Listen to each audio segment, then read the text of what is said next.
तो हम लोगों ने अभी तक जितनी भी HTML पढ़ी है हम लोग कलर्स खुद क्रिएट कर रहे थे, जो मतलब उन्होंने दिए हुए हम उन्हें यूज़ कर रहे थे, ऑरेंज, ब्लू, ग्रीन वगैरह वगैरह।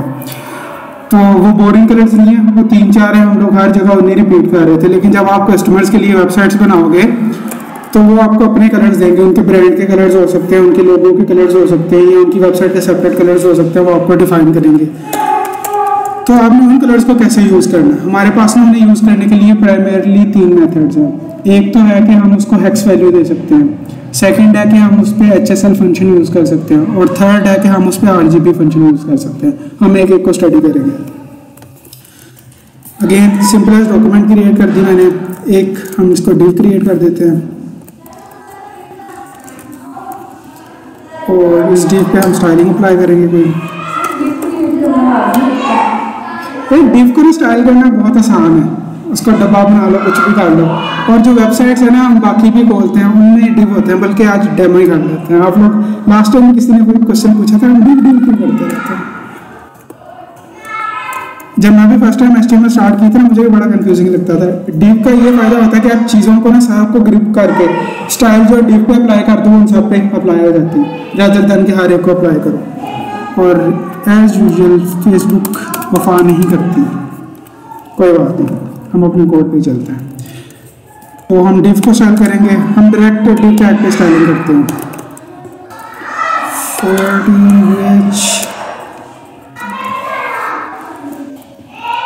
अच्छा यहाँ पे देखो आप बैकग्राउंड कलर, सबसे पहले हम लोग देखते हैं हेक्स कलरिंग क्या होती है। मेरे पास एक कलर यहाँ पे होगा, मैं उसको कॉपी करके पेस्ट करता हूँ।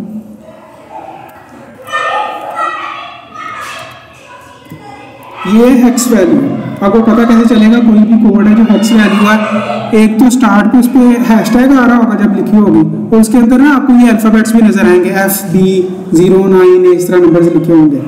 अब आप हर एक कोड को इस तरह नहीं याद कर सकते कि क्या कलर होगा क्या होगा।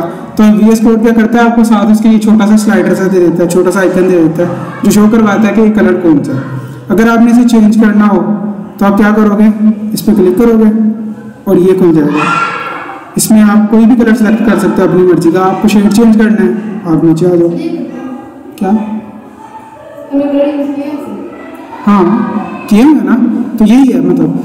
और ये देखो ऊपर वैल्यू चेंज हो रही है ना, तो ये है इसकी हेक्स वैल्यू। अब हेक्स वैल्यू में डिजिट काउंट करें जरा, कितने हैं ये, 2, 4 और 6। इसमें से जो फर्स्ट 2 डिजिट्स है ना वो रेड कलर को शो करते हैं, और जो मिडिल 2 डिजिट्स हैं वो ग्रीन कलर को, और लास्ट 2 डिजिट्स ब्लू कलर को। RGB आपने सुना होगा। RGB क्या करती है, जो 3 कलर्स है ना, रेड, ग्रीन, ब्लू, आप दुनिया का हर कलर इससे क्रिएट कर सकते हैं। तो आपके पास जब 3 वैल्यूज आ जाती है ना, आप 3 वैल्यूज के कलर्स दे देते हैं 3, तो उन सबको मिक्स करके एक कलर जनरेट कर देता है। आप देखोगे कि कई जगह पे ना इसके अलावा भी 2 वैल्यूज और दी होंगी, मतलब 2 डिजिट्स और, अजीब मजाक है, मतलब 6 की जगह 8 होंगी। वो लास्ट 2 क्या शो करती है, ट्रांसपेरेंसी।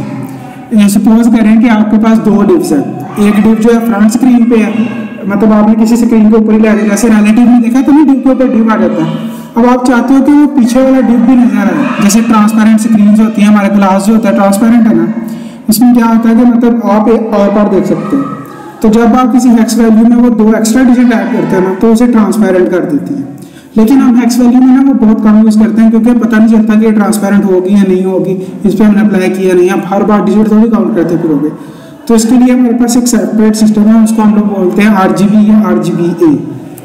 उसको देखते हैं हम लोग। सेम मैं बैकग्राउंड कलर प्रॉपर्टी यही रखता हूँ, और इसकी जगह में RGB अगर मैंने यूज़ करनी है, RGB, और RGB क्या है, फंक्शन है। अभी तो हम प्रॉपर्टीज यूज कर रहे थे ना, फंक्शंस। याद है हमने पहले फंक्शन यूज किया था, URL जब बैकग्राउंड इमेज सेट कर रहे थे, और उसको कैसे कॉल करते थे, ब्रैकेट्स भी आगे लगती थी। सेम इस पे भी ब्रैकेट्स। आप देखिए फंक्शन के नाम से पता चल रहा है RGB। RGB मतलब पहले रेड की वैल्यू, फिर ग्रीन की और फिर ब्लू की। हम देते हैं लेट्स से रैंडम वैल्यू से देते हैं 20, 10, 84। जब आपको क्लाइंट देते हैं तो वो आपको वैल्यूज देता है अपने पास से। अब देखो मेरे पास ये वैल्यूज आ गई। अगर मैं इसे ओपन करूं,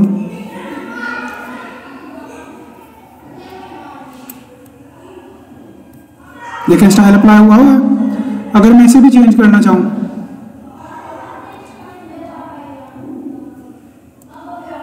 मुझे सेव करना पड़ेगा। हो गया। इसी तरह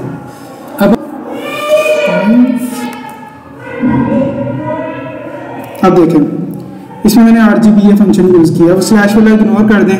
ये एक फंक्शन है RGBA, एंड वाली जो वैल्यू है A, वो ट्रांसपेरेंसी के लिए डिफरेंट फंक्शन है।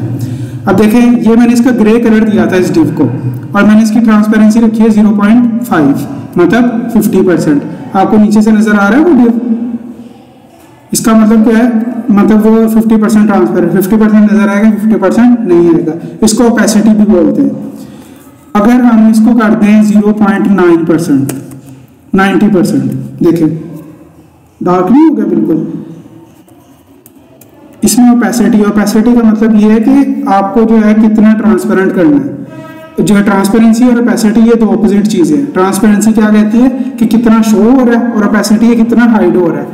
इसमें अगर मैंने लगाई है 0.9%, 0.9% क्या कह रहे हैं कि इतना हाइड करना है और कितना उसको शो करना है। इसमें हमने हाइड कितना किया, 90%, 0.9, 90%। नीचे वाला जो डिव है ना, देखिए मैं ट्रांसपेरेंसी रिमूव करता हूँ। नीचे वाला डिव ब्लैक है, उसको मैंने ट्रांसपेरेंसी दी है कि तुम 90% विजिबल हो, लेकिन 10% तुमने शो भी कराना है। सॉरी 0.9 आ रहा। देखें, अगर मैं इसको बिल्कुल नीचे ले आऊं, लेट से 0.1, अब क्या करेगा ये बताएं। 10% हाइड कर रहा है सिर्फ, और 90% शो हो रहा है। नहीं समझे अभी भी? जितनी ज्यादा वैल्यू उतना कम नजर आएगा, जितनी कम वैल्यू उतना ज्यादा नजर आएगा। इसको नोट कर लें, आप बाद में कंफ्यूज भी होंगे इस पर। और इसके लिए हमने फंक्शन कौन सा यूज किया है, RGBA। आप RGBA यूज कर लीजिएगा। RGBA का मतलब रेड, ग्रीन, ब्लू, और लास्ट वाली उसकी ओपेसिटी। अच्छा, ये हो गया हमारे पास सेकंड। थर्ड क्या है, जो हमने वे पहले देखा हुआ है, इसमें हम क्या करते थे, हम लोग डायरेक्ट कलरिंग दे देते थे, कलर का नेम यूज करके, ऑरेंज, ब्लू, ग्रीन, तो आपको वो भी उसके जो है कलर्स मिल जाएंगे। अब थर्ड चीज़ पे आते हैं, उसको हम लोग बोलते हैं HSL स्लाइडर्स। HSL वैल्यू का आपको इस तरह देखो, आपने कभी फोटो एडिट की है किसी भी सॉफ्टवेयर में या फ़ोन में, की होगी ऑब्वियसली। उसमें आप एक चीज़ एडजस्ट करते हो सैचुरेशन की, और उसमें एक चीज़ होती है एम्बियंस, ब्राइटनेस भी होती है। आप ब्राइटनेस देखें, ब्राइटनेस क्या करती है, आप उसे बढ़ाते हो तो क्या होता है, इमेज बहुत ज़्यादा ब्राइट हो जाती है, और अगर सैचुरेशन बढ़ाते हो तो क्या येलो येलो शेड आना शुरू हो जाता है। यही चीज़ आप CSS में भी कलर्स के साथ कर सकते हो। इसको हम लोग बोलते हैं HSL। ये भी HSL फंक्शन है, HSL, और इसके अंदर तीनों की वैल्यूज़। अब जो फर्स्ट वैल्यू है वो नंबर होती है, बाकी जो दो वैल्यूज़ हैं वो हमारे पास परसेंटेजेस में होती हैं। सबसे पहले हम इसकी डायग्राम देखते हैं। जो HSL चार्ट होता है ना, वो इस तरह होता है। शायद आपने चार्ट पहले भी देखा हो कभी। इसमें 0 डिग्रीज पे क्या है, ऑरेंज कलर होता है, और जिस तरह आप डिग्री चेंज करते जाएंगे, कलर चेंज होते रहेंगे, अनलेस आप 300 पे पहुंचोगे, फिर उसके बाद 360 कंप्लीट सर्कल, मतलब वहीं पे आप ऑरेंज पे पहुंच जाओगे। और सेकेंडली हमारे पास इसमें होते हैं HSL चार्ट में, ये देखें सैचुरेशन क्या करेगी, उस शेड की डार्कनेस को बढ़ाएगी, जिसे हम आम लफ्ज़ों में कह रहे होते हैं कि उसकी येलोनेस बढ़ा देते हैं। और लाइटनेस इसकी क्या करती है, ये भी परसेंटेज होती है, ये इसकी जो हमारे पास ब्राइटनेस है ना वो बढ़ा देती है। अब हमारे पास ब्लू कलर है, हम इसको HSL में क्रिएट करने की कोशिश करते हैं, लेट्स से 20, और उसके बाद थी सैचुरेशन की वैल्यू थी हमारे पास HSL, यस 50%, और उसके बाद लास्ट वैल्यू थी हमारे पास लाइटनेस की, that should be let's say 50%।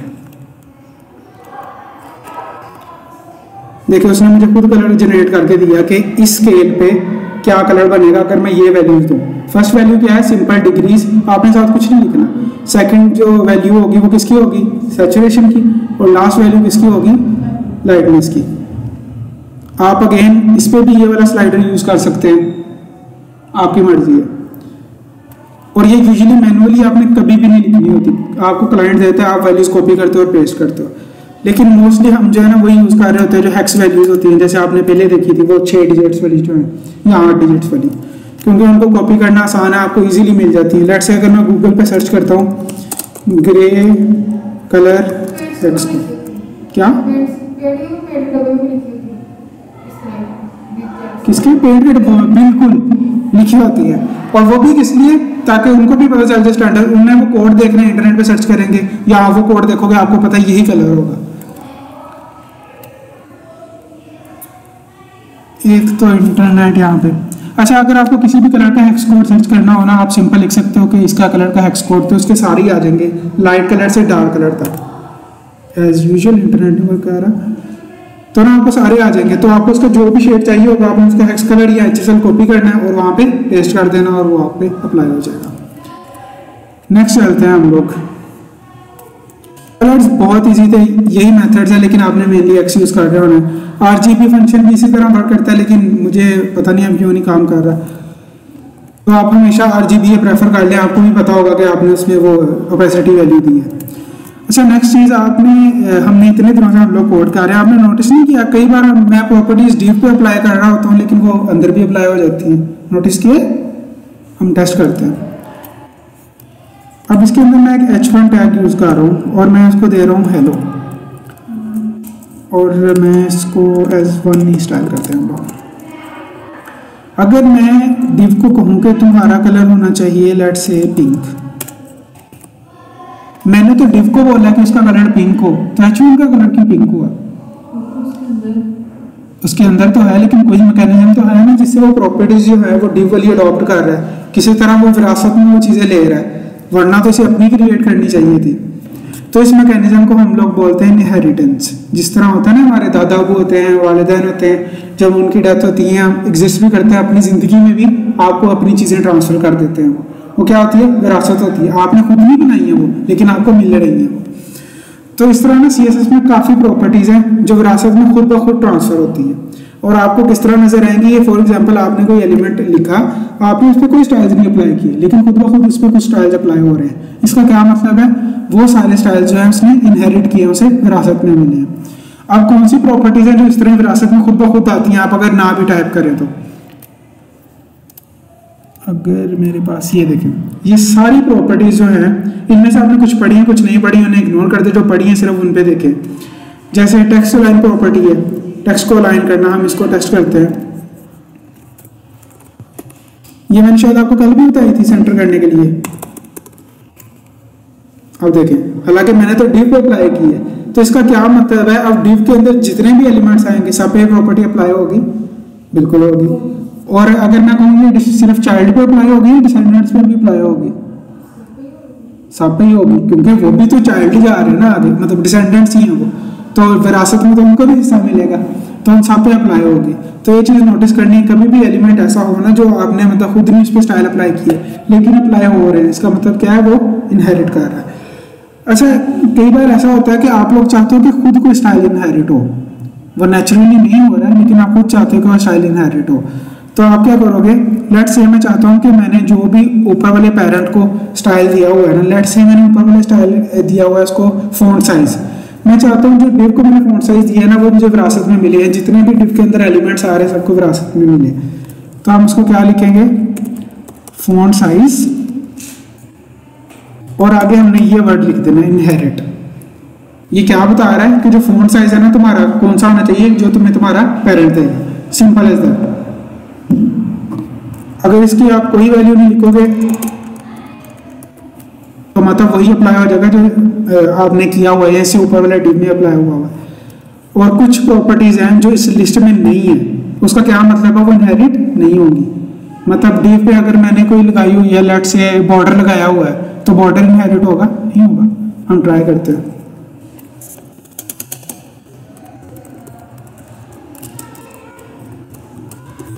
अच्छा, यहाँ पे हम जो कलर देते हैं ना, आप इसकी जगह भी वो हेक्स वैल्यू दे सकते हो, पता है? हम ब्लैक कलर देते थे, ब्लू कलर देते थे, आप इनकी जगह भी हेक्स वैल्यू दोगे। जहाँ जहाँ कलर यूज हो सकता है वहाँ पे हेक्स वैल्यू दे सकते हो। अब देखिए, मैंने तो डिव के गिर्द बॉर्डर अप्लाई किया है, अगर ये इनहेरिट हो रहा होता तो H1 के गिर्द भी एक बॉर्डर आ जाता, ये जो भी अंदर एलिमेंट उसके गिर्द एक और बॉर्डर अंदर क्रिएट होता, लेकिन ऐसा नहीं हुआ, तो मतलब ये इनहेरिट हुई है? नहीं हुई है। इसको हम लोग बोलते हैं कि मतलब इस प्रॉपर्टी को हमने इनहेरिट नहीं किया। यह आपको बहुत कम नजर आएगा मतलब यूज किया हुआ, क्योंकि इससे ना बहुत अजीब अजीब से बग्स क्रिएट होते हैं कि इंसान को पता ही नहीं चलता कि ये स्टाइल कहाँ पे यूज किया था मैंने और ये अप्लाई क्यों हो रहा है। तो हम जितनी ज़्यादा कोशिश हो सकती है ना, हम इनको यूज़ नहीं करते, लेकिन अगर आप करना चाहते हैं तो करें, फील फ्री। फीचर का पता होना चाहिए। अच्छा, हमारे पास हम लोगों ने ये दोनों चीज़ें कवर कर ली। अब आपने जाके जो RGB फंक्शन है उसको भी ट्राई कर लीजिएगा। मैं आपको उसका सिंटेक्स दे दूंगा, मे भी मेरे भी ब्राउज़र पे वर्क नहीं कर रहा, आपके कर जाए शायद। अच्छा, नेक्स्ट चीज़ है हम लोगों ने जी इंडेक्स पढ़ना है। अच्छा, आप इस ग्राफ को देखें, आपको 3-4 एक्सिस नज़र आ रहे होंगे। एक्स एक्सिस क्या होगा, जो स्ट्रेट लाइन है नीचे से ऊपर तक, और वाई एक्सिस क्या है, जो इस एक्सिस पे जा रहा है। इसमें आपने जो मेन एक्सिस नोट करना है ना, वो है जी एक्सिस। अगर मैं इसी स्क्रीन पे आपको इम्प्लीमेंटेशन दिखाऊं, ये अब हेलो वर्ल्ड है, इसका जी एक्सिस किस तरफ होगा, मेरी तरफ। अगर ये एलिमेंट है ना, लेट्स से ये एलिमेंट है, तो जी एक्सिस कहाँ होगा, इसके नीचे से ऊपर की तरफ। अगर मैं स्क्रीन देख रहा हूँ तो जी एक्सिस कहाँ होगा, स्क्रीन के बाहर वाली साइड पे। अगर मैं जी एक्सिस को चेंज कर रहा हूँ, ये क्या चेंज करता है, जो स्क्रीन देख रहे हैं ना उसका उसके साथ फासला। और ये जी एक्सिस यूज क्यों करते हैं, जैसे हमने रिलेटिव पोजीशन में भी किया, भी हमने कल भी किया था, एक एलिमेंट दूसरे को ऊपर आ गया। अब दोनों किस एक्सिस पे आ रहे हैं, जी एक्सिस पे। अगर मैं किसी को जी एक्सिस की इसकी वैल्यू 10 है और इसकी वैल्यू 5 है, तो 10 वाला आगे होना चाहिए ना, तो आपको कौन सा नजर आएगा, 10 वाला या 5 वाला, 10 वाला। और अगर मैं कहूँ कि ये जो 5 वाला इसको मैं 20 वैल्यू दे दूँ, आप क्या नजर आएगा, 20 वाला। जी इंडेक्स यही करता है, स्क्रीन के साथ आपका फासला बताएगा किसी एलिमेंट का कितना है। हम इसकी इम्प्लीमेंटेशन देखते हैं।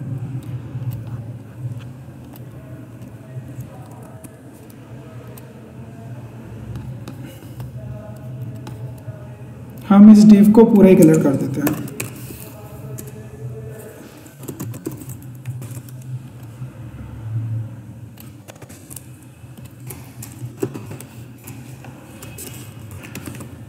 हाँ, के यूनिट्स क्लियर है ना, दोबारा बताने की जरूरत नहीं है।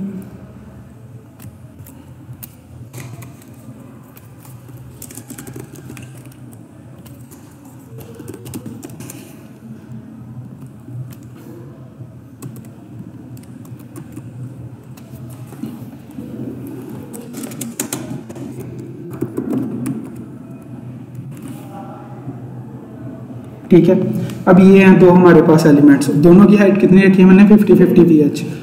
अब मैं एक को ना इसके ऊपर ले जाता हूँ, लेट्स से ग्रीन वाले को मैं इसके ऊपर ले जाता हूँ। अगेन पोजीशन देंगे रिलेटिव, और दूसरे को भी इस बार हम पोजीशन रिलेटिव देंगे। जी इंडेक्स जिस पे भी अप्लाई करना है ना, उसके लिए दोनों के पास जो है रिलेटिव पोजीशन होना जरूरी है। रिलेटिव हो जाए या एब्सोल्यूट हो जाए, क्योंकि वो दोनों सेम ही परफॉर्म करती हैं। बस ये है कि रिलेटिव पोजीशन ही चेंज करता है, एब्सोल्यूट क्या करता है, स्टार्ट पे ले जाता है। दे सकते हैं, लेकिन वो क्या करेगा, इसको उठा के स्टार्ट पे ले जाएगा। और अभी मैं चाहता हूँ यहीं पे रिपोजिशन में खुद बताऊंगा, तो उसके लिए रिलेटिव।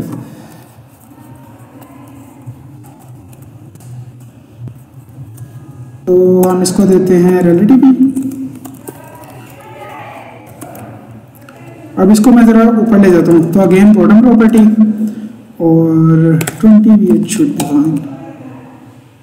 देखिए उसके ऊपर आ गया थोड़ा सा, क्योंकि वो 50 का था और हमने ऊपर सिर्फ 20 किया।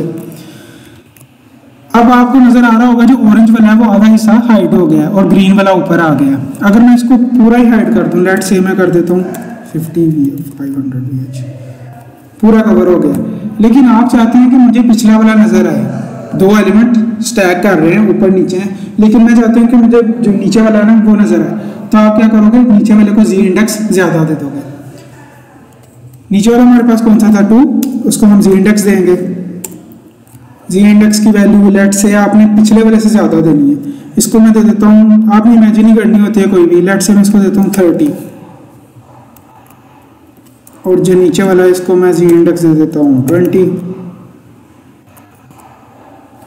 और सॉरी, हमने नीचे वाला शो करना था, और इसको मैं देता हूँ 10 शुड बी फाइन। देखिए उसको हमने जी इंडेक्स कम कर दिया ना, जिसका जी इंडेक्स ज्यादा होता है वो हमेशा टॉप पे नजर आता है। अब जो मैंने ऑरेंज है उसका जी इंडेक्स क्या रखा हुआ है, 30, मतलब वो ग्राफ में ऊपर है, उसका मुझसे स्क्रीन से फासला कम है, स्क्रीन से ज्यादा है, मिड से कम है। जी इंडेक्स जो है स्क्रीन से फासला इंक्रीज करेगा, लेकिन आपसे उसका फासला कम होता है। अब देखें इन दोनों का जी इंडेक्स देखें, जो ग्रीन वाला है उसका जी इंडेक्स कितना है, 10, और जो ऑरेंज वाला है इसका कितना है, 30। तो ऊपर कौन शो होगा? जिसका जी इंडेक्स ज़्यादा है। अगर इसके ऊपर मैं कोई और एलिमेंट क्रिएट कर देता हूँ, उसका जो जी इंडेक्स है वो लेट से 999 है, तो वो सबके ऊपर शो होता है। क्या शो ही नहीं होना था ना, तब क्या शो हो रहा है? तो उसको वो नीचे चला गया ना इसके। उसका साइज क्या था? 50 VH। इसका साइज भी क्या था? 50 VH। इसका यूज ना होता है एनिमेशन में। मतलब लेट से आपने कोई कार्ड्स की एनिमेशन करनी है, तो आपने वो देखी आगे पीछे से आप स्क्रॉल करोगे, फर्स्ट कार्ड, फिर सेकंड कार्ड, फिर थर्ड कार्ड, इस तरह होते जाएंगे। तो इसके लिए क्या है कि कार्ड एक दूसरे के ऊपर होना जरूरी है ना। पहले पहला कार्ड नजर आएगा, आप स्क्रॉल करोगे, फिर सेकंड कार्ड नजर आएगा, फिर थर्ड कार्ड, फिर फोर्थ कार्ड। तो इस तरह ये जरूरी है। आप इसे यूज हमेशा एनिमेशन में कर रहे होगे, वैसे इसका कोई यूज नहीं होता है, लेकिन जरूरी है क्योंकि एनिमेशन आप वेबसाइट्स में इंप्लीमेंट करेंगे और कस्टमर्स की रिक्वायरमेंट्स होती हैं कि वेबसाइट मेरी दिखने में अच्छी आनी चाहिए। तो ये भी प्रॉपर्टी हमारी कवर हो गई। अच्छा, एक प्रॉपर्टी का मैंने कल जिक्र किया था, होवर का, याद है आपको? मतलब मैंने एक्सप्लेन नहीं थी की, लेकिन मैं कर रहा था जी नहीं। इसको स्टडी करने के लिए ना सबसे बेस्ट ऑप्शन होती है बटन। लेट्स से इसको पहले देते हैं क्लिक में, इसको थोड़ी सी स्टाइलिंग कर देते हैं। आप बटन का भी बैकग्राउंड बदल सकते हो, किया था, और टेक्स्ट कलर भी बदल सकते हो। इसका ऑर्डर भी दिया था। टेक्स्ट कलर इसका करते हैं वाइट, लेकिन बहुत छोटा नहीं, टेक्स्ट जरा बढ़ा लेते हैं। फॉन्ट साइज कौन सा साइज में दूं? रैम 2 इंच, रैम नहीं कर रहे हैं आजकल, नाइस, ठीक है। 3 रैम इसका साइज हो गया, मतलब 16 मल्टीप्लाइड बाय 3। पैडिंग भी देते हैं, बहुत क्लोज है, 5 पिक्सल की इनफ होगी, मे बी 10। अब ठीक है। आप इसको जरा बॉर्डर्स भी राउंडेड कर देते हैं। ये पढ़ी थी हमने प्रॉपर्टी का बॉर्डर रेडियस, इसको हमने पिक्सल या परसेंटेज दे सकते हो, हम इसको पिक्सल दे देते हैं। 10 पिक्सल राउंड हो गया।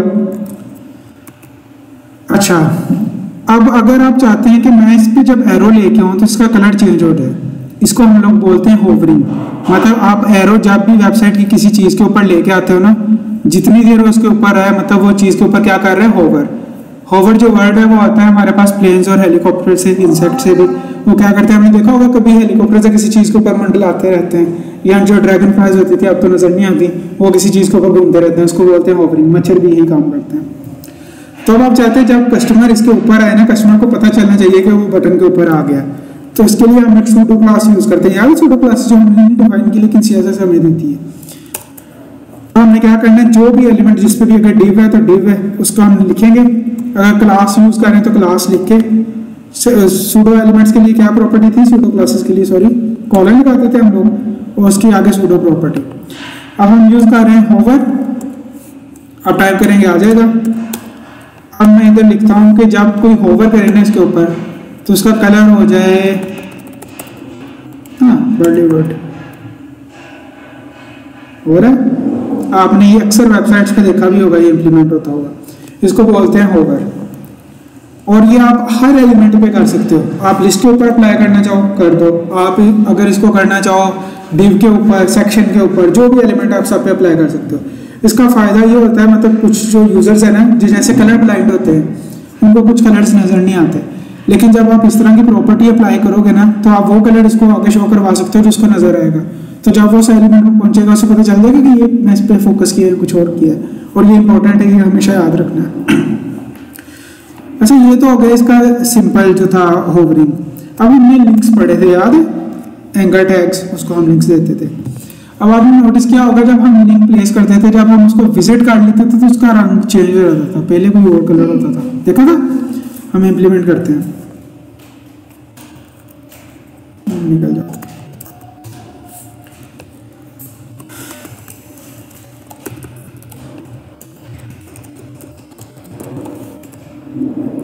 इसको कोई वैल्यू देते हैं, अब देखें इसका कलर अभी क्या है। अगर मैं इसका जूम इंक्रीज कर सकूं,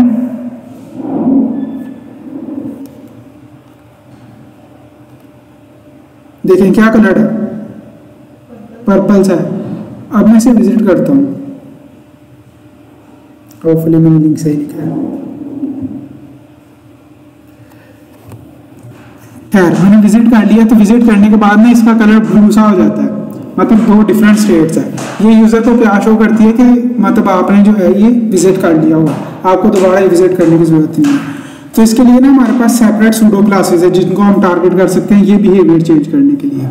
और वो कौन कौन सी है, इधर मैंने इनकी लिस्ट बनाई होगी हमारे पास। ये देखें, सबसे पहले a.a या कॉलन लिंक, ये क्या करती है, ये वो कलर अप्लाई करेगी जब किसी यूजर ने विजिट नहीं किया तो क्या कलर होना चाहिए। अगर मैं इसे ओपन करूं, ओ माय गॉड,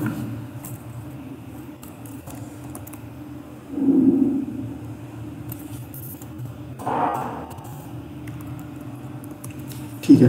अब देखें आपको नजर आ रहा है इसका कलर, ये ऑरेंज पता है क्यों है, क्योंकि मैंने इसे पहले विजिट कर लिया हुआ है। अगर आप स्टाइल में देखें, अगर आप सूडो क्लास लगाएंगे ना विजिटेड, तो आपने इसमें वो कलर अप्लाई करना है जो हो जाएगा जब यूजर इसे विजिट कर लेगा। क्योंकि मैं इसे विजिट कर चुका हूँ तो उसने इसका कलर वही रखा हुआ है, वरना इनिशियली इसका कलर क्या होता है, रेड, जो हमने इसे a डॉट कलर में अप्लाई किया हुआ है। फिर a डॉट होवर, होवर क्या करता है, जैसे हमने बटन में देखा था, जब कोई यूजर इसके ऊपर लेके जाएगा तो क्रिएट हो जाएगा। अगेन अगर कोई कलर ब्लाउंड यूजर है तो उसको कलर्स नहीं नजर आएंगे चेंज होते हुए, तो आपने उसको बॉर्डर देना है ताकि जब वो इस पे आए तो उसे पता चल जाए कि इस पे आ। देखें आप, मैं इस पे आ रहा हूँ, मुझे ये भी पता चल रहा है कि ये क्लिक करने वाली चीज़ है, मैं इस पर क्लिक कर सकता हूँ और मुझे वो वेबसाइट चलेगा। अगर नहीं होते तो हम इस पर कलर जो आप अपनी मर्जी का अप्लाई कर सकते हैं। अगर आप नहीं करेंगे तो ब्राउजर ने डिफॉल्ट तो रखा ही हुआ है पर्पल और ब्लू। अगर आप मोजिला फायरफॉक्स यूज़ कर रहे हैं उसमें ऑरेंज होता है, तो ये आप बेहतर होता है कि आप खुद ही सेट कर लें कोई। लेकिन ये याद रखना है कि जो कलर आपने पहले सेट किया है और जो विजिटेड पे होगा उनमें फ़र्क होना चाहिए। यूज़र को पता लगना चाहिए कि इसने विजिट कर लिया है, विजिट नहीं किया।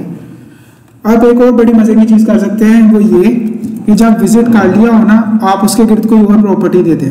लेट्स से उसको बैकग्राउंड कलर देते हैं।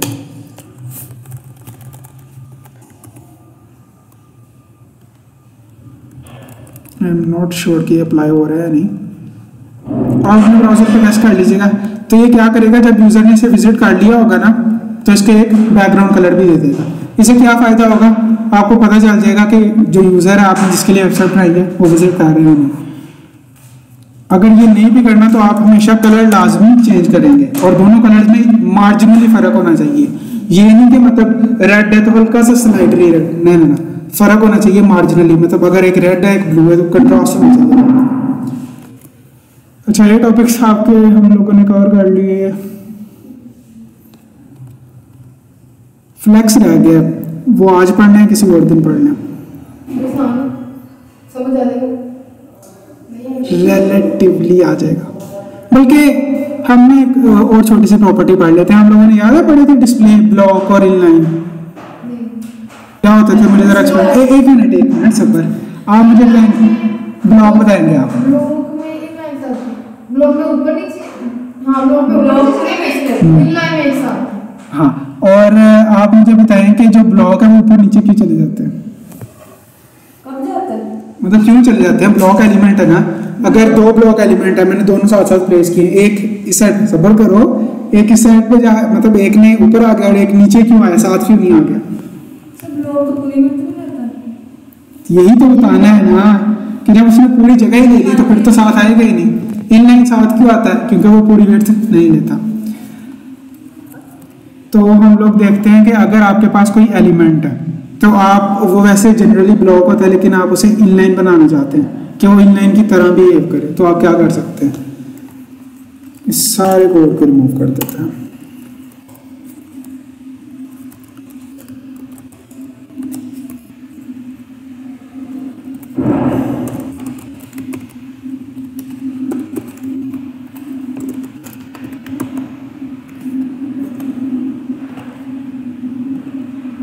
अभी देखें ये दोनों ऊपर नीचे आ रहे हैं, अगर आप चाहते हैं तो हम इनको कलर भी कर सकते हैं।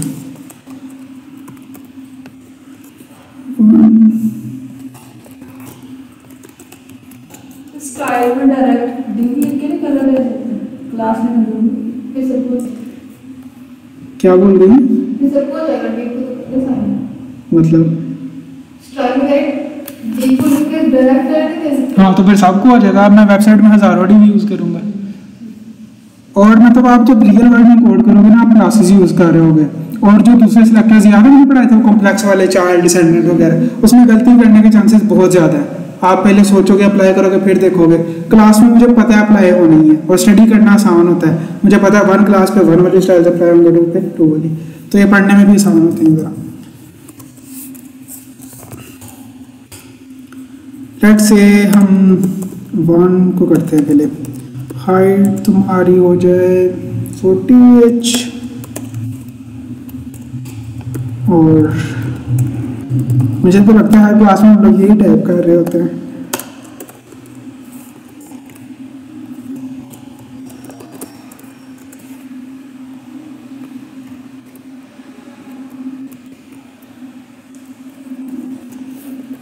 तुमको देते हैं स्काई ब्लू, ठीक है। दो डिफरेंट कलर्स। नोटिस करें मैंने इनको विड्थ नहीं दी, हम लोग इनको विड्थ भी देते हैं। विड्थ लेट्स से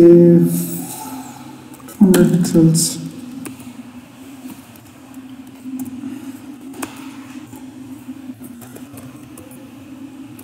अब नोटिस करें ज़रा, मैंने इनको विड्थ तो दे दी है, मतलब 200 पिक्सल 200 पिक्सल, ये फिर एक दूसरे के नीचे आ रहे हैं, इनलाइन की तरह बिहेव नहीं कर रहे।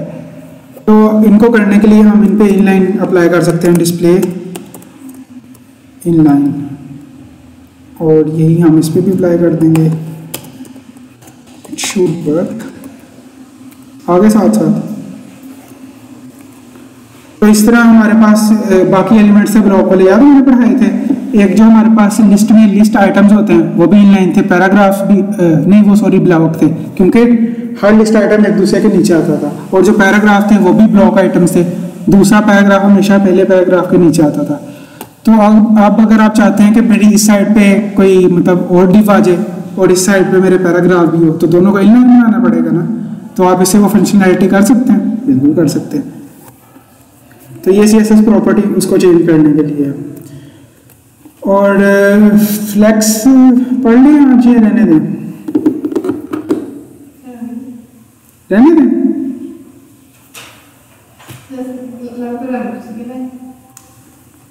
कल ही ठीक है, आज के लिए काफ़ी आई थी। परसेंटेज में हम 100 से मल्टीप्लाई कर देते हैं ना, तो वो 50 बन जाता होता है। आप 100 से मल्टीप्लाई नहीं करें, सिंपल उसे पॉइंट्स में दे दें।